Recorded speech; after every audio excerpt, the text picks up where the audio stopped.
All right, folks, this is our introduction to 50 for 50, the new project from Mike and I as we turn 50 later this year in 2026. Yes, we do. And, before we get to the origin story or kind of how we got to this podcast, there is an origin story of how we met that makes this podcast kind of interesting as well. Why don't you tell your version of the story and maybe I'll fill in Oh, some I blanks.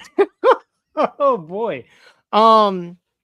So we met through Opinions, which Yes. was a consumer review website, and you could review anything from like appliances to music and movies. And I was working at a record store. It was early 2020, early 2002. I was about to say 2022. It was early 2002, and my friend Anthony, we were sitting in the break room and he was like, "Yo, check this out." And it was a review of like a Dave Matthews Band concert or something on Opinions. And he knew that I was a Dave Matthews Band fan. And I was like, "Oh, this is cool. I should check this out." And I come from a writing background. Mhm. I wanted to study journalism in school, How and much had you written at that point though? You like outside of just for fun because there's nowhere to post stuff. Like no one's yeah, I mean, it blogging at that was time yet. pre-blog, pre all that stuff. There was really nowhere to post it.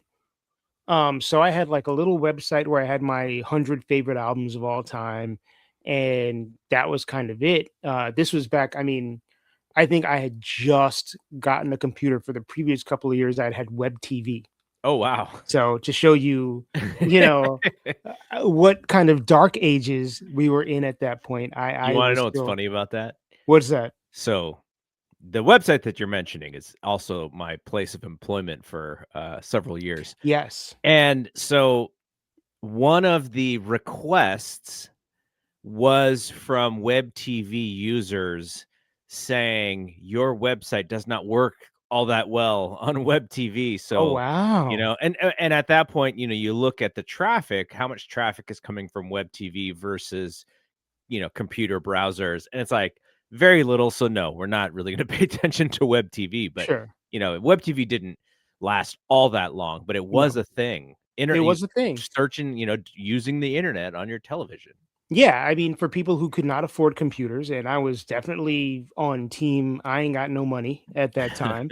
I was working at I was working at Nobody Beats the Wiz, which was a consumer electronics music store, very similar to a Best Buy or a Circuit City. Mhm. Before those stores really had a footprint in New York, I was, managing the music department at that store, and yeah, I was like, I got addicted. I was like, oh well, I can write music reviews here. I wasn't even thinking about the make money part.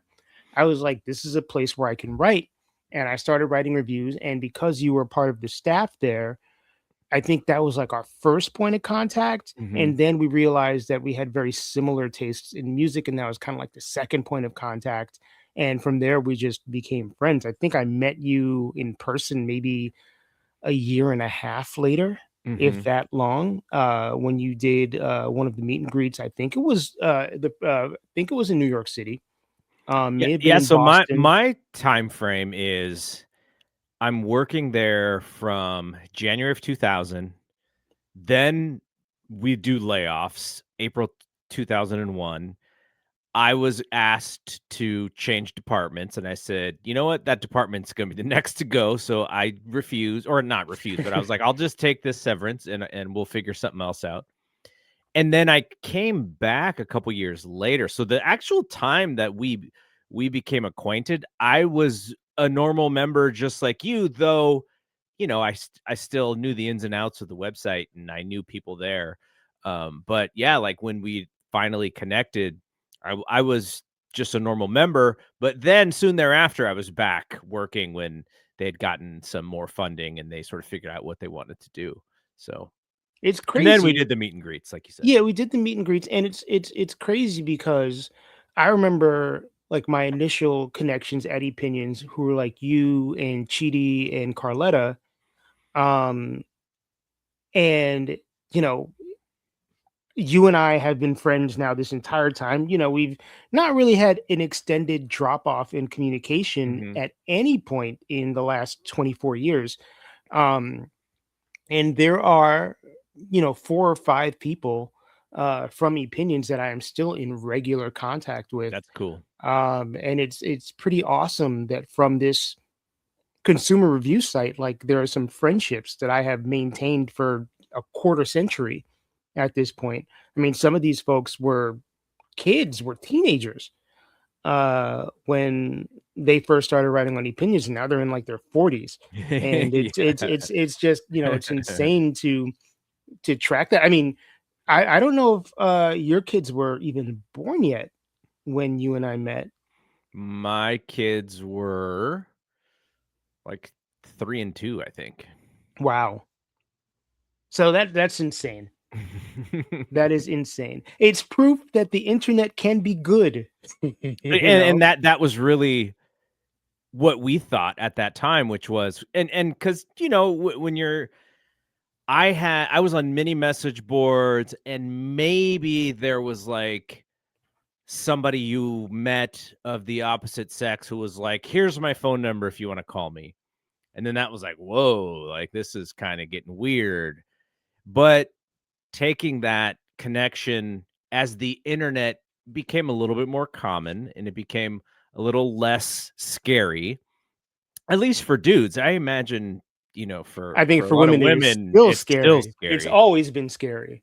So for us to kind of go, oh, we'll meet at this thing that my company is hosting, and that makes it a little safer, right? Because it's an event. Mhm. And then we keep doing these things, and I think you came out to the Bay, um, at some point a Yeah, couple years later. I did Opinions meet and greets in, I wanna say, 5 different cities. I did, we did the New York one, I did Boston one, and that was my introduction to Boston, which I eventually moved to. Hmm. I did DC, I did Chicago, and I did the Bay. Yeah. And so then, like you said, we've kind of been in contact, text messages, emails, just over the years.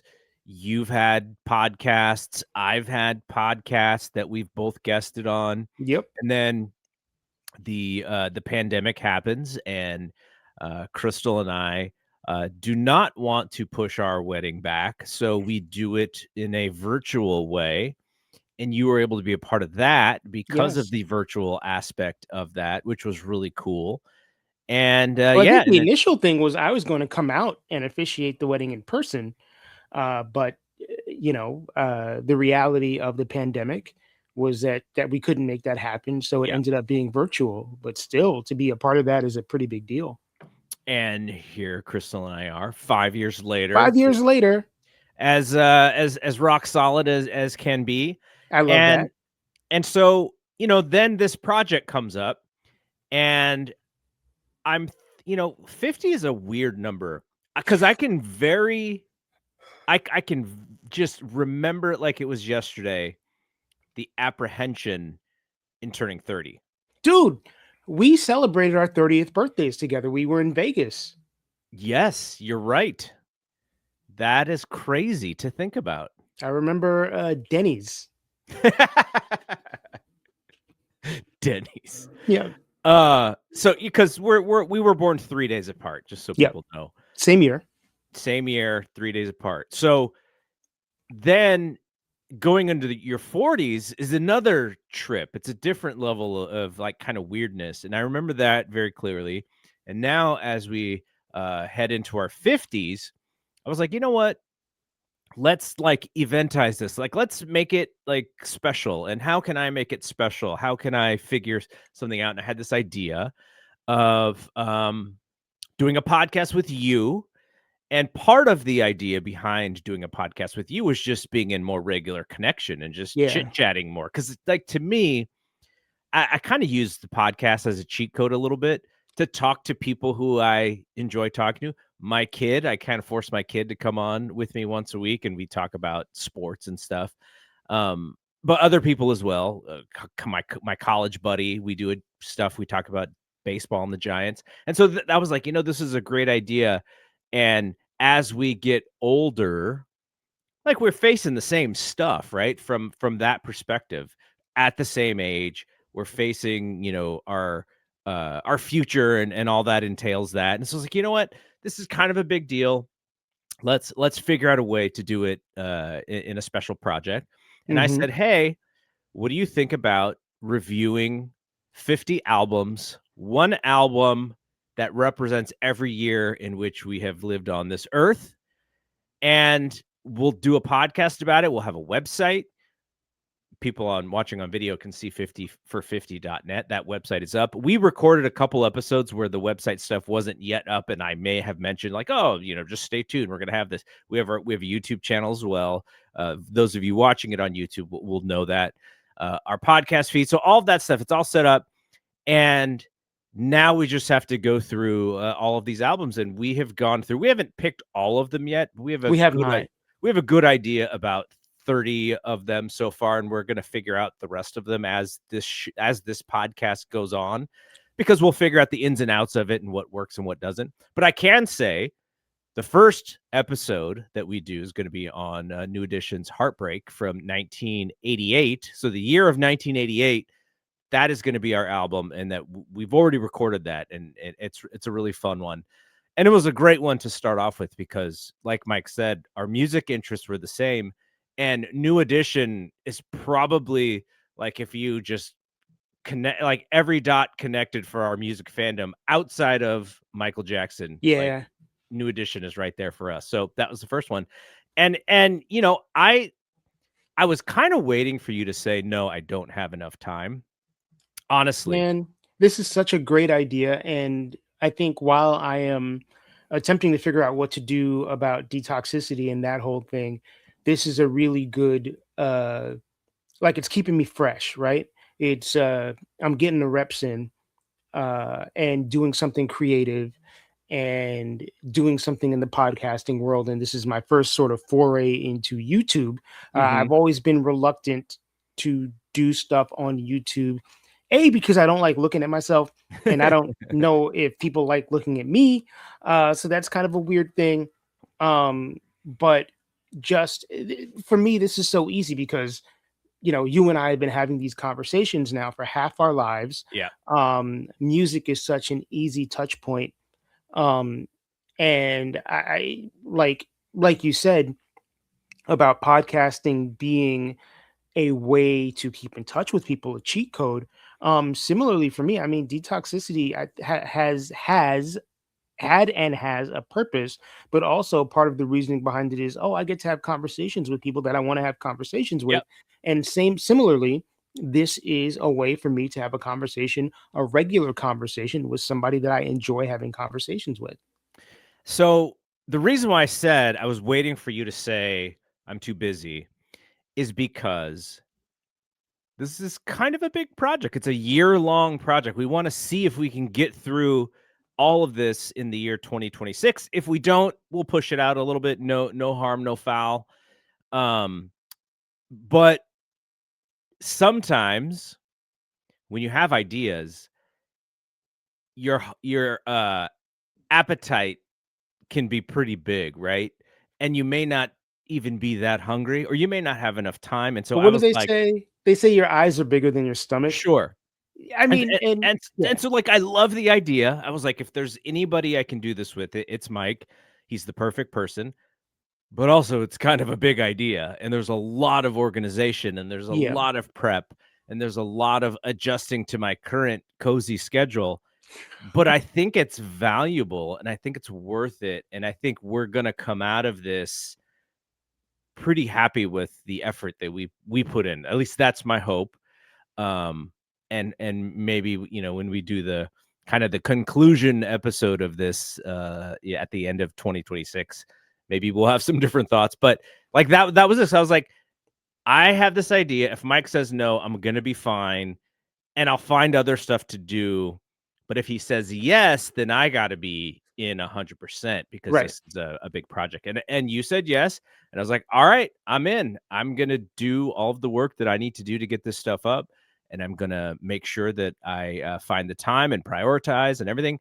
And I'm like, listening to albums that I haven't regularly listened to in a while, which has been a lot of fun. So yeah, this is just it's been a blast so far, and I think as we go on, we'll learn a lot about the process. We'll learn a lot about what we like about doing this and maybe what we don't, and we'll I stop doing like some of about those things. But okay, so let's talk about the kind of the layout. And we've only recorded a couple shows, and this has kind of been the layout. Kind of go over the history of the album that we choose. And there's gonna be um probably some that people will not be surprised that we're talking about if they know us. There are going to be some where they may be a little bit surprised, like, oh, I didn't know that that was going to be that pick for this year. And there's other ones where we still haven't decided. And there's some interesting choices to make. Like, I was just looking at the list the other day. We have the year of 1990. And to me, 1990 represents when I became such a humongous LL Cool J fan. Like, I had known about LL Cool J. My cousins had told me about him. I had heard some of the songs. I'd seen him on television. I'd seen him on MTV. Mama Said Knock You Out comes out, and I'm like, okay, this guy's like a Marvel superhero to me at that point, right? Just bigger than life. And we could do that album, and it makes sense to do that album. But there might be another LL Cool J album that we could do at another time, and then get in all of our LL stuff at And that point. that's yeah. So what I'm thinking, and this has crossed my mind a couple of times, and even as we've done a couple of episodes, is that the album itself is definitely a part of the discussion, but I think a greater part of the discussion is the artist, and we Mhm. can talk about the artist's entire career, inclusive of the album that we're talking about, but also inclusive of all of the other albums that they've made, and we can kind of circle back. So part of for me, part of this is like, okay, great. We get to talk about specific records, but we're also talking about the totality of an artist's career and our journey with them, as they progress throughout their career as well. So it almost doesn't matter which LL Cool J album we talk about because we're going to talk about LL. And so then the decision would be, well, there was this behemoth of an album called Please Hammer Don't Hurt 'Em, which It absolutely does not hold up. I mean, it didn't really hold up when it came didn't out, hold up then. but that is like a big part of what was going on at that time, like a Yeah. giant part of what was going on at Yeah. that time. And talking about the rise and fall of MC Hammer. And I don't know what Hammer's doing at this point. I see him on Twitter every once in a while, but the last thing I remember about him was when he all of a sudden got in that weird Jay-Z feud. Remember when Jay-Z had the line on the Kingdom Come album, something about 40 mil can't hurt me or something, and it was Yeah. about Yeah. Hammer, and Yeah. then Hammer Yeah. did the dissing Jay-Z song. But that was the last time I had heard from Hammer. So, but his story, especially as a part of uh my music appreciation, is a big part of it too, because I had Please Hammer Don't Hurt Him. Right. Well, I had, Let's Get It Started. And then, trying to keep up with him post career, there's the death row stuff that stuff, there's a whole bunch of so stuff. so yeah, so that's the decision. But I also And it's like, think go ahead. because you're based out in the Bay, like your Hammer, specific to Hammer and Pac, like your Hammer and Pac fandom is much greater than mine Mhm. just because of, this was an era when where you were from was really, really important and hometown artists had like a cachet to them. Yeah. So, you know, I think Hammer, because of where he came from, is more important to you than he was to me. And I mean, Pac is a whole different story because, it's sort of like he didn't come from the Bay, but he's associated with the Bay. Yeah. So that's a whole different story. But it was a period in time when, there was a lot of regional influence in the music that you listen to and the culture that you consumed. So I think that is part of our fandom as well. Yeah, absolutely. The other thing that I really like about kind of the layout of our show is, especially for some of the albums that are after we're becoming adults, or we're transitioning teenagers to adults, and how does this album relate to you back when you first heard it and then also now? Because we have the artists who recorded the music at the time that they recorded it, they are not the same people anymore, but that I thing mean, we that are they also did, not the no, same no, people. and that's the point. Yeah. But that thing that they did, it stays on wax. Like, they can't change it. And so and hip hop music lyrically, in some cases, does not age it well at all. No, it does not. But if you think of like a 30-year-old artist and what they're going through at that point, and then you know then they're 40, and I'm sure that they look at that album that they made in their 30s and like, oh, like that was me then, but I'm not like that anymore. And we listen to those things differently as well, because how we listened to, and I will throw an album out because this will be on our list. I won't say when we're recording it, but Miseducation of Lauryn Hill. When that album comes out, I am in college. And so I'm hearing this young phenom of an artist. And at that moment that I'm listening to the Miseducation of Lauryn Hill, I'm thinking, she's going to be the biggest artist in the history of music. Like, she's so young and she's doing this. What is the next 10 years of her life going to be like in music? And she absolutely does not become that. She Yeah, doesn't even put out another she doesn't album really put out another album. Yeah, outside of the live MTV album, which yeah. was probably, I don't know, kind of a mistake, I guess. But I um mean, yeah, I don't know. but But yeah, but now we can look back and go, oh wow, like, what we thought about her, or what she was saying, or the stuff that she was going through. I wonder how she looks back at the Miseducation of Lauryn Hill, because when she goes and does concerts, she's got like 10 songs she can do. Like, pretty much, there's no 3 hour uh you know Billy Joel version of a Lauryn Hill concert, right? right, It's right. just like she's got her stuff and she's done. But that doesn't change how I felt about that album when it dropped. Same, same. There is where you were at the moment in time you consumed a piece of art, and the art doesn't grow because it's fixed in a place in time, but you grow and you change and you learn more and you consume different things and you appreciate different things and you stretch out in different ways and your relationship to the art changes. Yes. So that is a big part of the show as well, as we turn 50. How do we feel about this thing now? Right. And Right. do you remember how you felt about it back then? And that's, they're all cool parts, but a very cool part of this for me is being able to like access the person that I was when Mhm. I first consumed this art, when I first heard this music, and reconnecting to that. A lot of that for me is really about kind of milestones in my life too. Like, I can relate the music to kind of the thing that was going on in my life, positively or negatively. You know, the Lauryn Hill, just using the Lauryn Hill album as an example.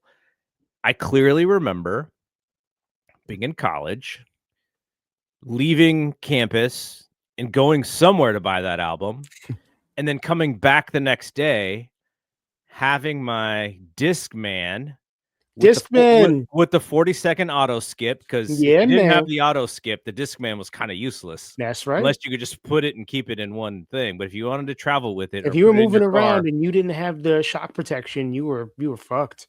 and just having my headphones, walking around campus, listening to this album, thinking like, who else is doing this at the same time as me? Like, I don't know, but I'm listening to this because this is kind of the thing right now at this point. This is one of the most important things going today on campus. And just like that moment, I really can remember that moment. So it's stuff like that where, some of it is going to have to do with me and my kids, or me getting a divorce, um, getting remarried, like all of those things, like you associate music to lots of things in your life, and Life it'll be moments, interesting.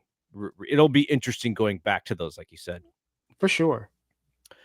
So we'll also do, trivia and nuggets. Like if you know Mike, Mike's got so much information in his brain about music and about history and just information that normal people aren't going to know about some of these things, and I'm going to pull it out of him, and I think it'll be really fun and just great information. And also, one of the things we'll do this, I don't know if we'll do this for every show, but I like going through, okay, what was happening in music at this time? In the year that this album came out, what were some of the other things going on? Some of these things are crazy, man. Um, and it kind of gives you context into the year. It gets people, because who are listening to this, they're going to reflect as well on what they were doing at those At that moments. time, yeah. Yeah. So I think that'll be like a fun exercise. It'll be awesome if people do share that, where they were on stuff. Cause, we're going to post these on YouTube. So there'll be spots for the comments. We're going to post them on podcasts. We also have our website, 50for50.net, and you'll be able to comment on anything and everything on the website. So we'd love to see some engagement and see where people are. And also the other thing, if you are listening to us on Apple Podcasts or Spotify, and you leave us you leave us a 5-star review, I will physically read those 5-star reviews. If you leave us a 3-star review, I'm probably not reading those. So just to let this is, leave the 5s. If you leave a 1, I don't know, somehow we're email bombing you or something. I'm just kidding. We're not gonna do that. We're good with any sort of feedback, but I will read the 5s. I promise you, and I will name you, and I will call you out Give you and a shout out. give you love. Yeah. And then also in some of the episodes that we're going to do is something I called the Grammy redo, because again, tapping into Mike's brain here, the Grammy Awards are kind of I guess the way that I would hope that that any awards is a nice reflection of the year. Now, because voters are human and there's some politics going on in these awards, they're not always reflective of what was great. And so in some cases, we did this with our Lionel Richie review. I will not mention what album or when what year that was, but we kind of looked back and was like, should Lionel have been nominated more, or was this the right set, or how did this shape the year, and how could have this have changed? What did folks get wrong? So we'll do that Yeah. in some cases as well.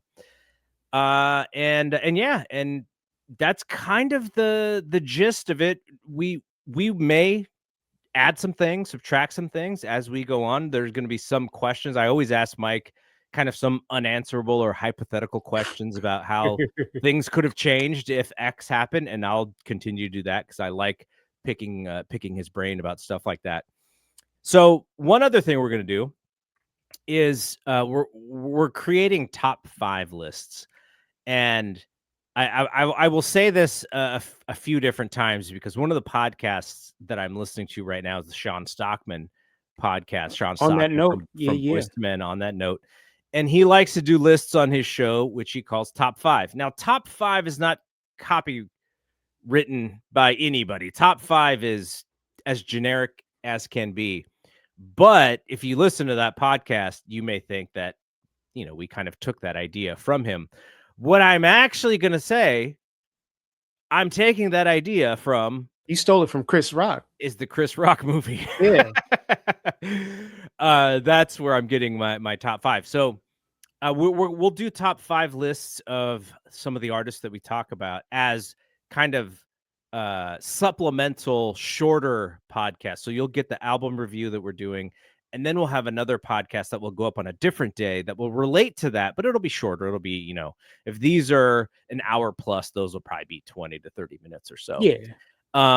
And so just to kind of show how we do this, I asked Mike, I said, hey, for our first top 5 list, for our introductory episode, let's do the old, what albums are you bringing, on an island, Castaway style?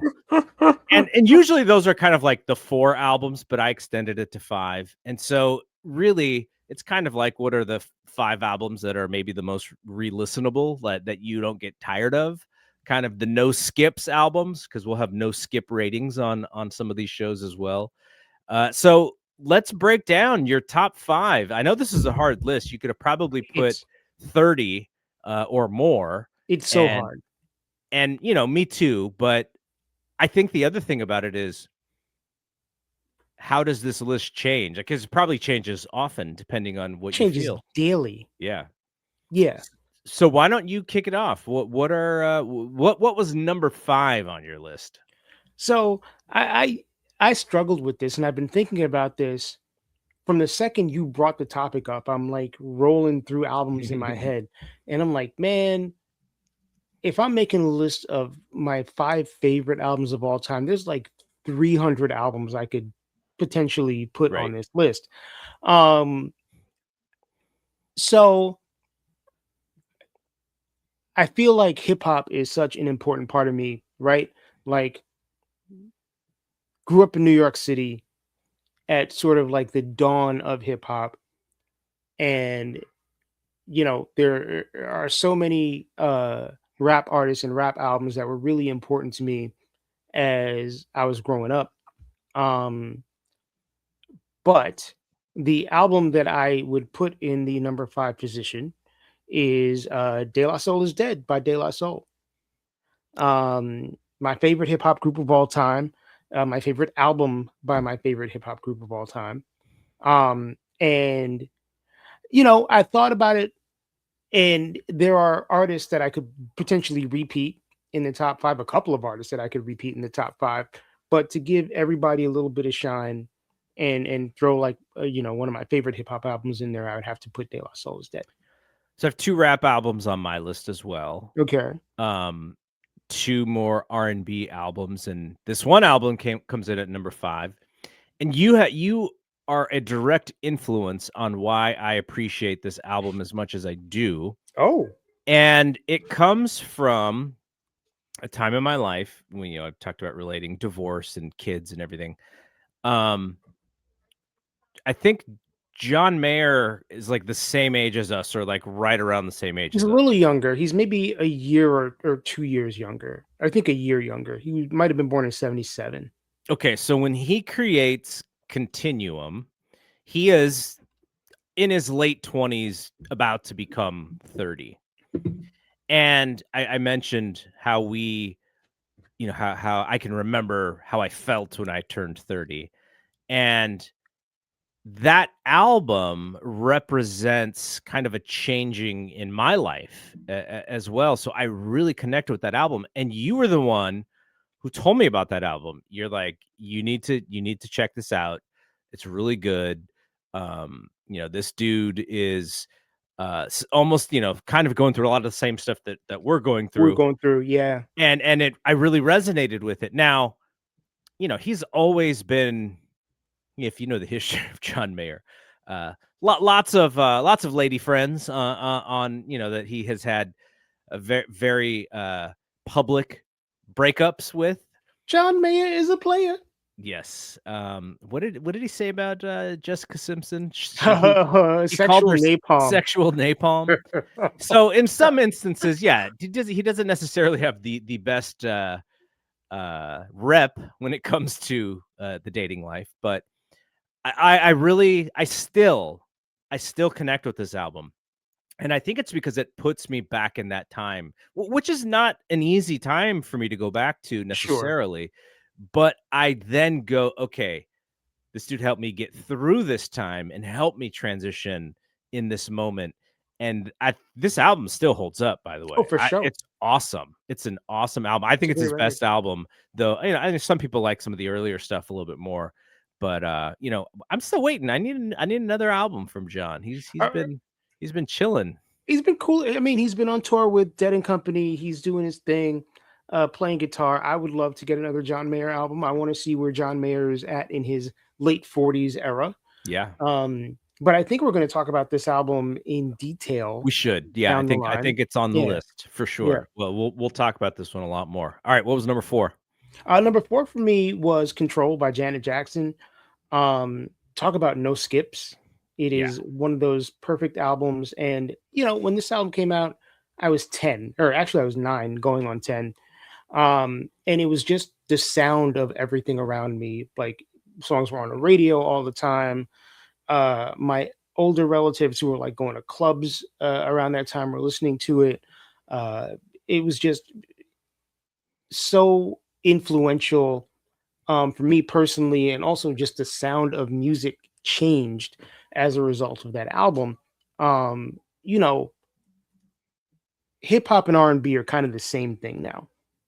No one really talks about how the first real R&B record that had like a hip hop kind of attitude was Control by Janet Jackson. Like she was 19 when the album came out. Um, she'd had some stuff happen in her life. She'd already been divorced, was going through some stuff, and that attitude comes across in the music, and the music itself was like hard. It Yeah. wasn't, she wasn't singing like soft love songs.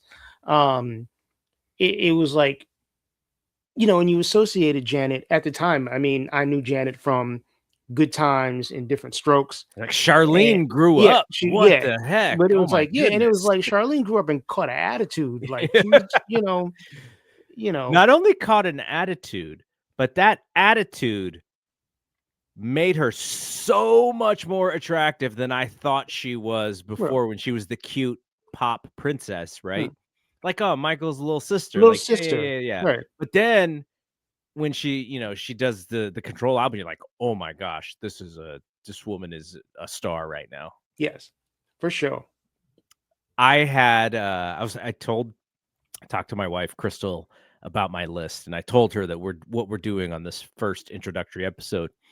And I said, the problem that I have with my list, and again, it like we said, this kind of thing is a living list. It changes by the It mood. changes. Yes, And I said, the only thing that I didn't like about it is that I didn't have a female artist album on my list, which is not how, you back in the day when we were rebuying all of these albums on iTunes when CDs kind of were becoming a little old school. And you know what? I I don't literally know what you're talking about, well, Garrett. okay, so you have your CDs, right? I I don't have mine anymore. Right. I Most people don't.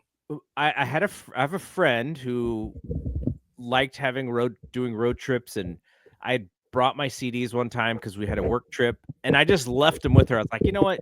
I don't even have a CD player anymore. You just keep these until whenever, and I'll get them back. I still have a DVD player, a 4K DVD player, and I'm sure if I put the CD in, it would actually play the music. But with streaming, we have everything on streaming these days.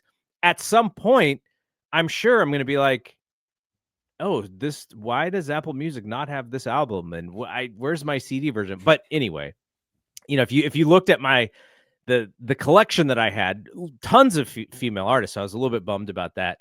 And she said, well, who would you add? And I said, well, historically, Mariah Carey is number 1 and Janet Jackson is number 2, and they're kind of interchangeable. So it would be, if I was to add a Mariah Carey album, it's either her first album or it's Daydream. And if I was to add a Janet album, it's probably Janet dot Janet period. Because when that album came out, so what would that have been?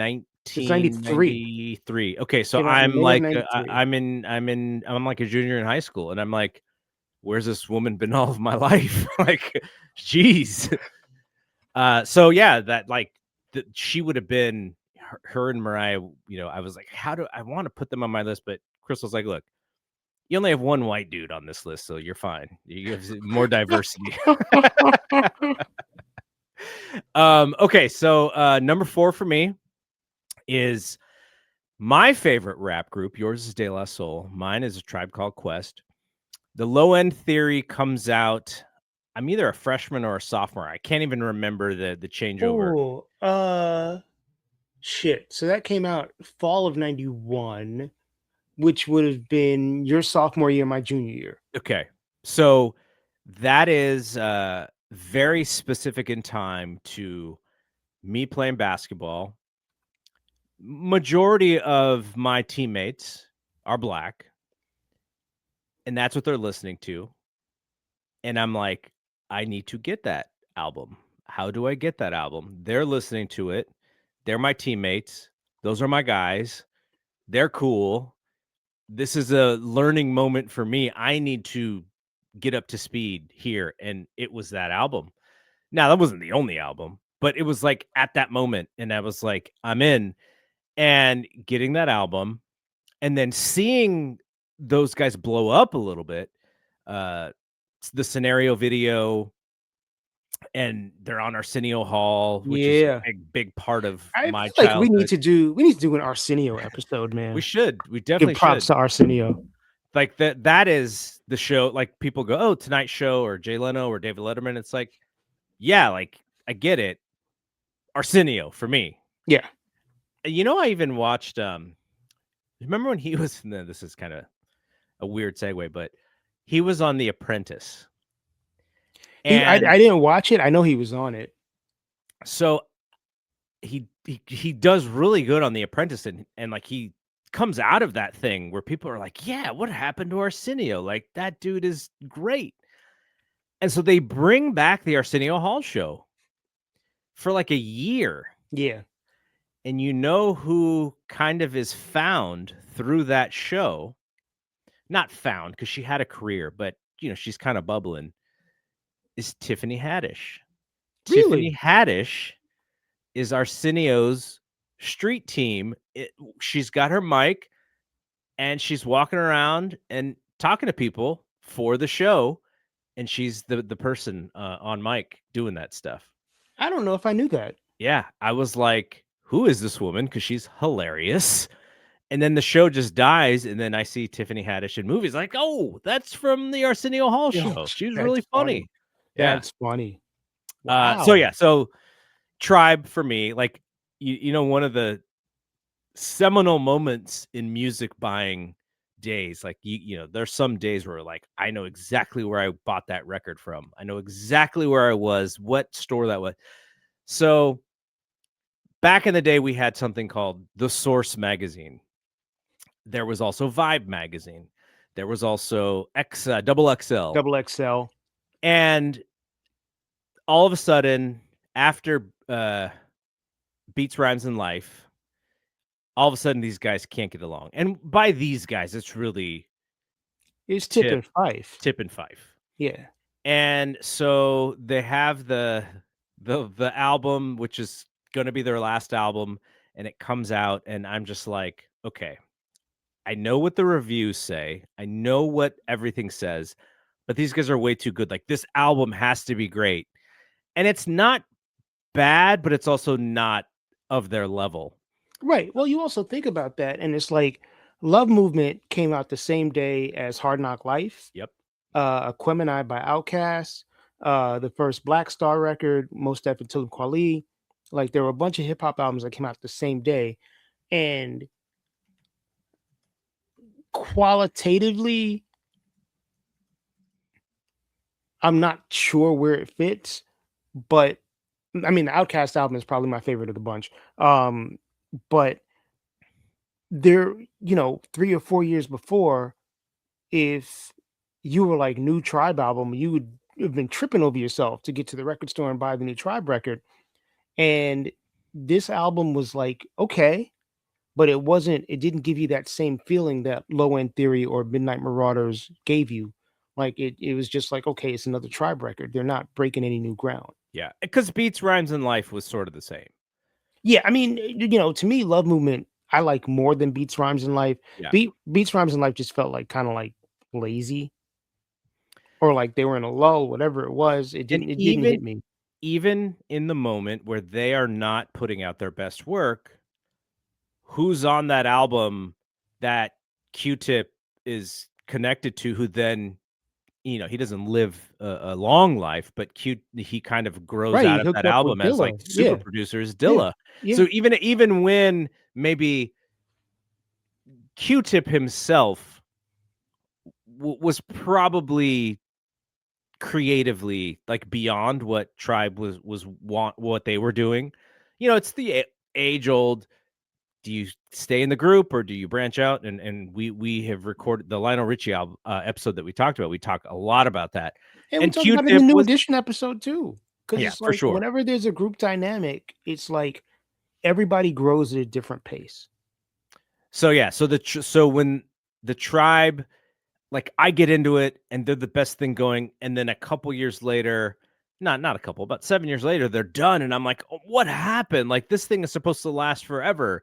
But what you realize is that very few groups last forever. The famous groups that you think about, their careers are so much shorter as a unit than you even realize because they're so bigger than life. Yeah, And so that was Tribe for me. And then thankfully we got the album right as Fife passes, which was the signature, the exclamation point at the end of the sentence that we sentence, right, needed, and I was right. so happy that they got that closure. Yeah, yeah, yeah. If you're gonna close out, what a way to close out, you know.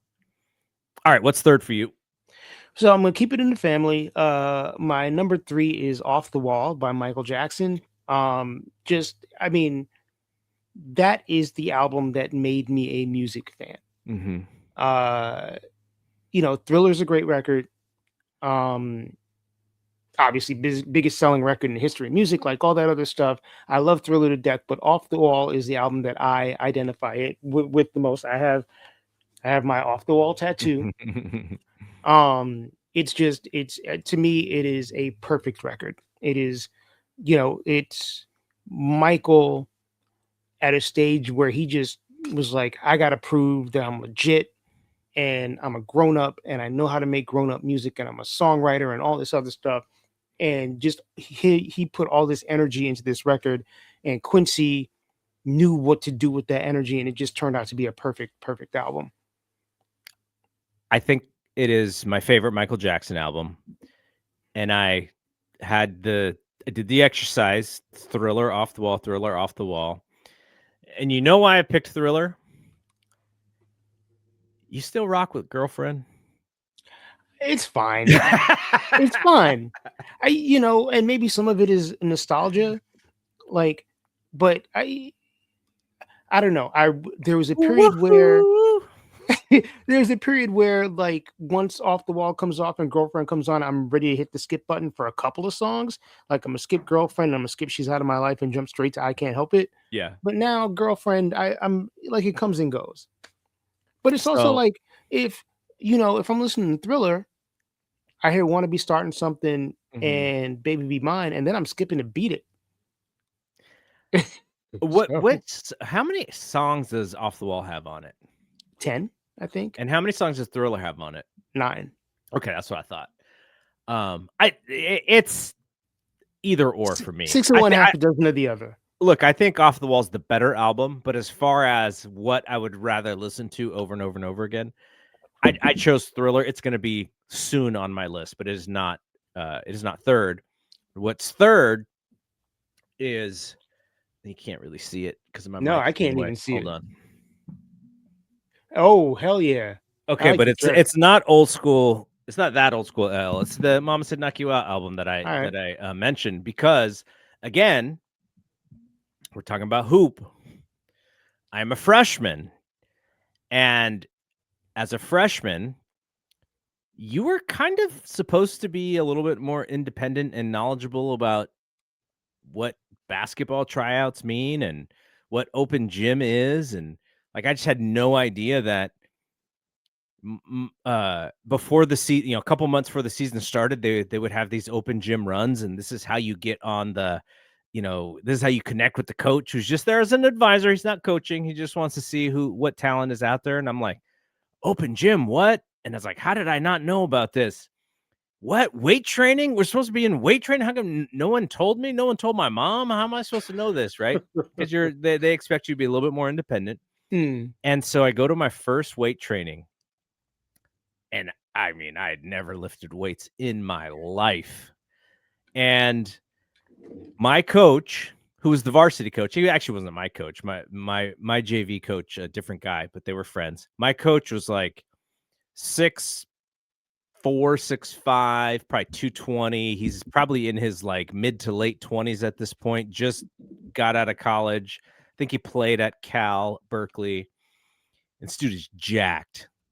Like he's just getting on the bench.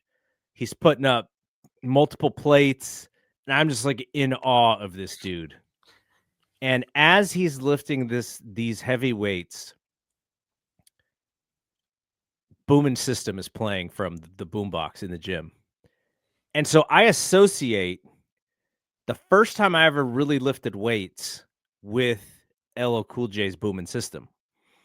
And so, now I still lift weights today. I'm, as we're doing 50 for 50 to say how old we are.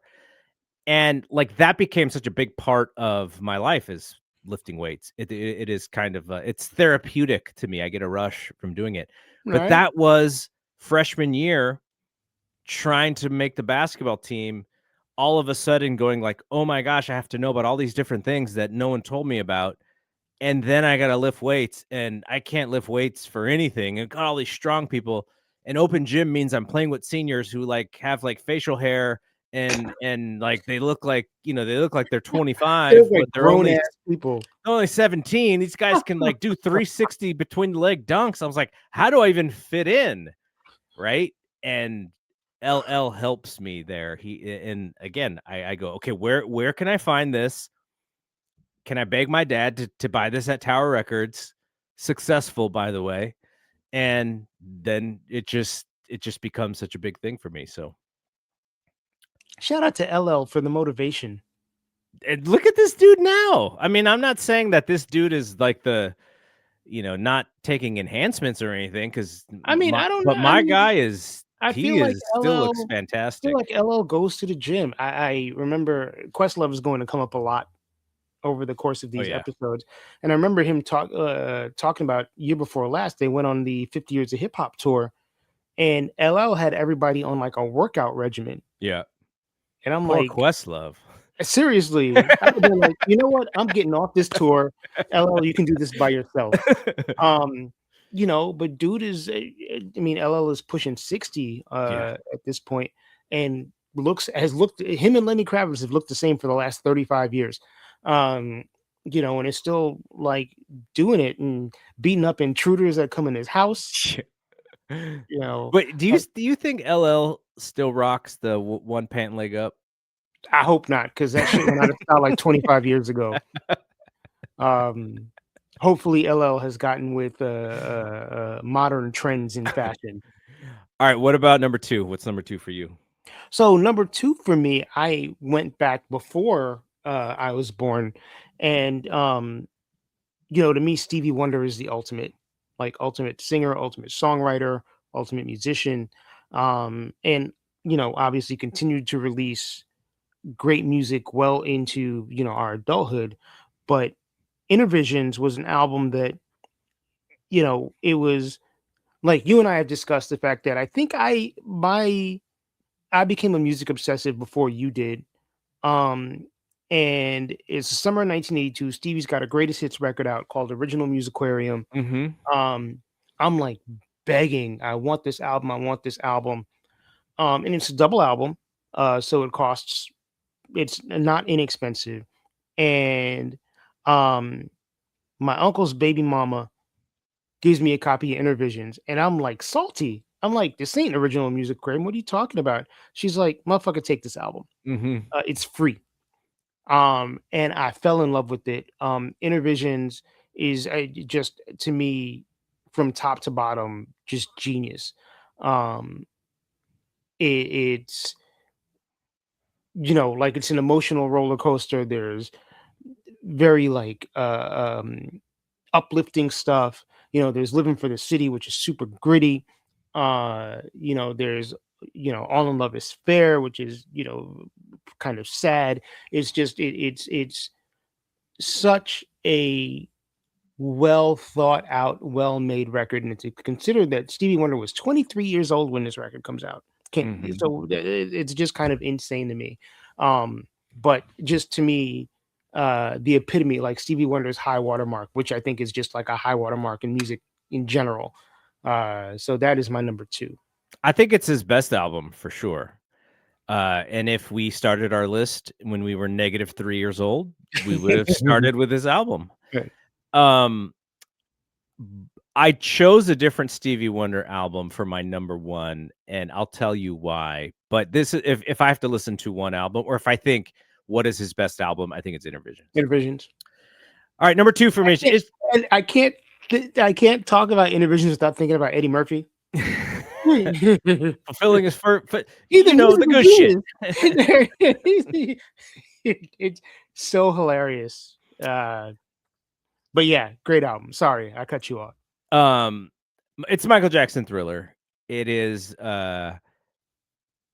the if I think about skipping songs like I may, there are songs that I don't like as much as the others, and there are also songs that I've I heard a know you're not million listening to The times, right? Girl Is Mine. You're not listening to The Girl Is Mine. I would listen to The Girl Is Mine over Girlfriend.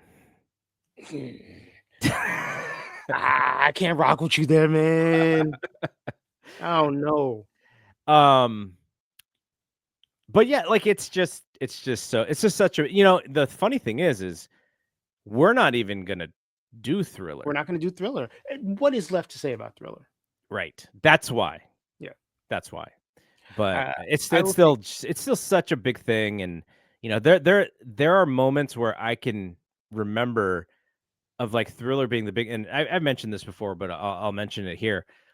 I can remember my cousin putting me on his handlebars on his dirt bike and saying, "We need to go to my friend's house." And I was like, "For what?" Because he's got MTV. And I was Mm. like, "Okay, still, you're not telling me why." And we're riding over there, and we get there, and we sit ourselves in front of the TV because the Thriller video was coming on.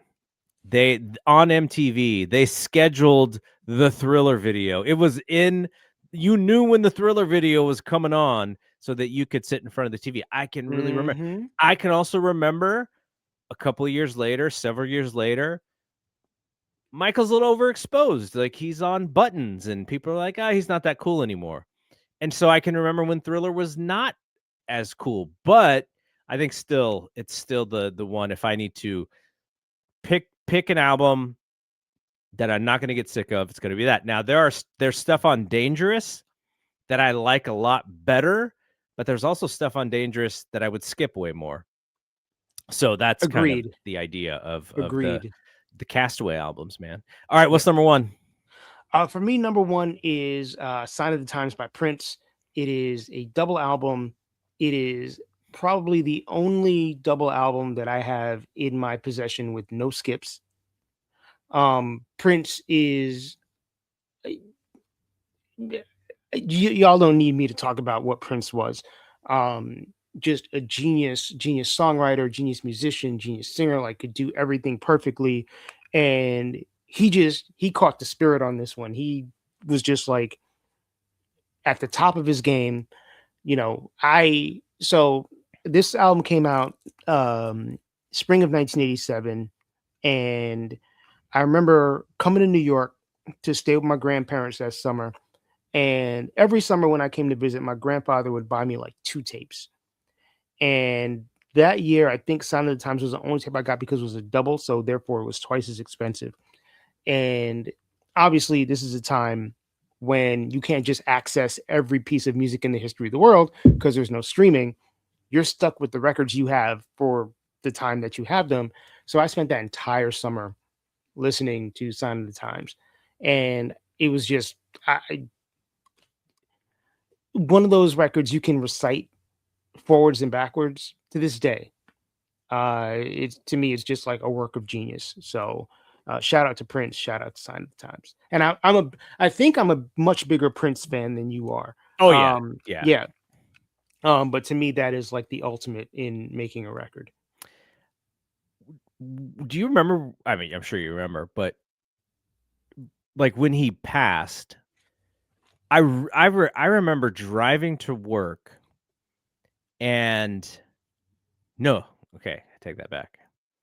I drove to work and I jumped on BART, Bay Area Rapid Transit, the subway essentially, and I found out I've taken BART once in my life now. I I found out like at that time and I'm on my phone and I'm like, "Oh shit." And it was so big that my work Slack, which we're only supposed to be talking about work, everybody's talking about Prince. And I was like, "Oh my gosh, like I will always remember where I was in it in that time." And just kind of how surprising I think Yeah, it was. I was just like, when Michael passed, it was surprising, but it wasn't. man, there was there was definitely the sense that Michael was not going to have a long life. So I think you're right. When Michael died, I was sad, but I wasn't surprised. Yeah. When Prince died, I was sad and surprised because I expected Prince to be one of those guys that's like 80 years, like Buddy Guy in Sinners, right? Sure, Like sure. one of those dudes that's just like old and playing the guitar and being crotchety and angry. So it was very, to me, very sudden, and very surprising. And then Um, what you realize is that for someone like him who he kinda stayed out of the public eye unless he needed to be in the public eye. right, There's everyone talks about his, Irish goodbyes where he would be at a thing and you'd be like, "Hey, I was just talking to Prince," and he's ghost, like, he's right. out of there.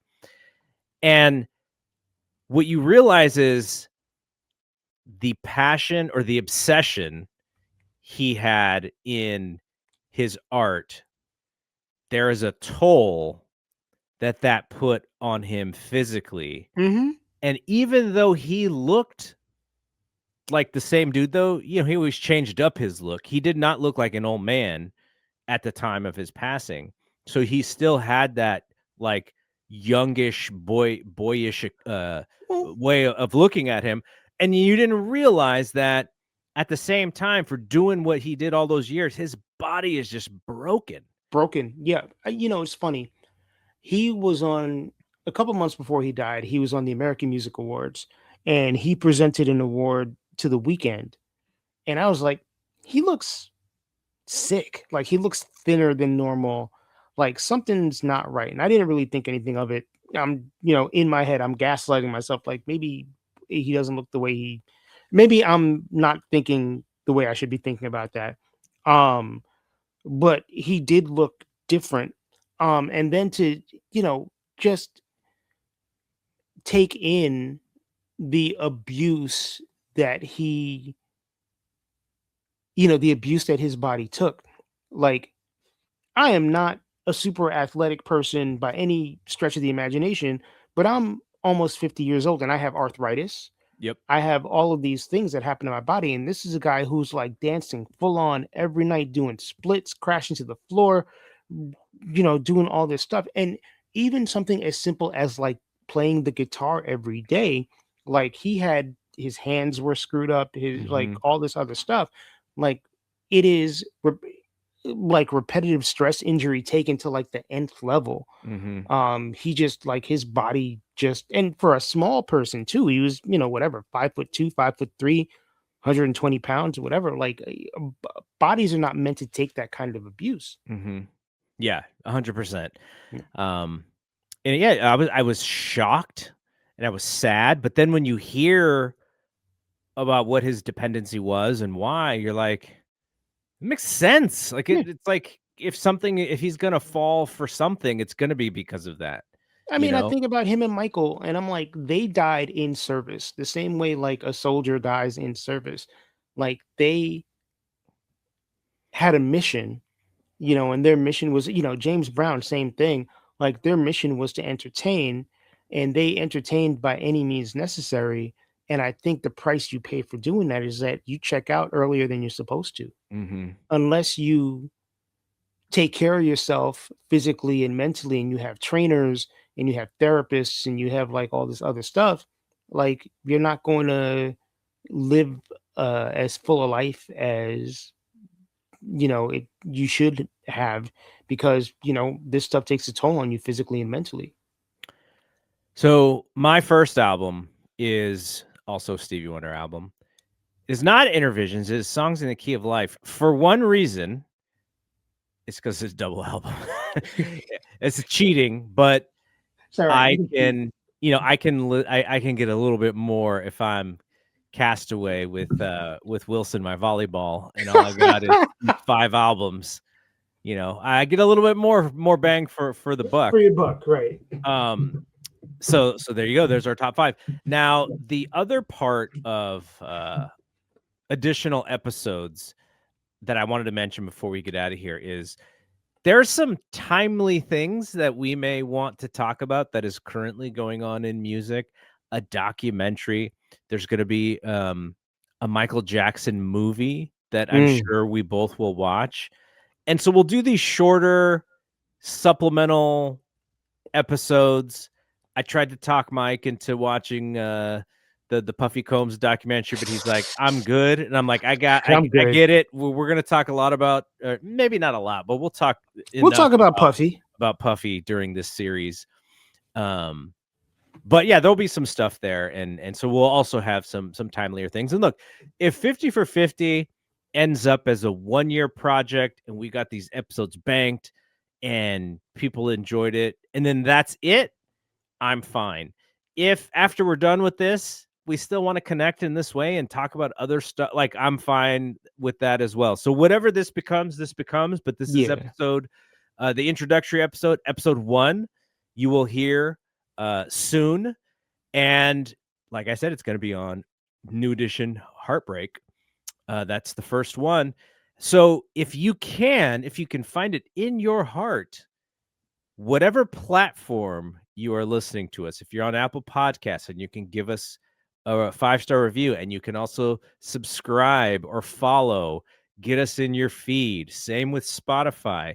That's going to help us kind of get this thing out there a little bit more. And if you're Yeah. watching on YouTube, like and subscribe on YouTube. That will Leave a help us comment. get those numbers on and engage. There's nothing more that I like than engaging. And we'll see. Doing live streams is kind of hard, but I'm not against it. I do lots of different live streams. We'll see. For this show, maybe If we there get is an audience, maybe there is an opportunity for us to do a live stream that would be kind of fun yeah. as well. So, that will help us figure out if we can do that, if you like and subscribe on YouTube. All right. So the next time you hear us, we'll be with the very first episode, the year of 1988. And when this album comes out, we are 12 12 years years old. old. Imagine Oh, that. man. Long time ago. All right. Yes, indeed. For Mike, I am Double G. We will see you when we see you. Peace out. Peace.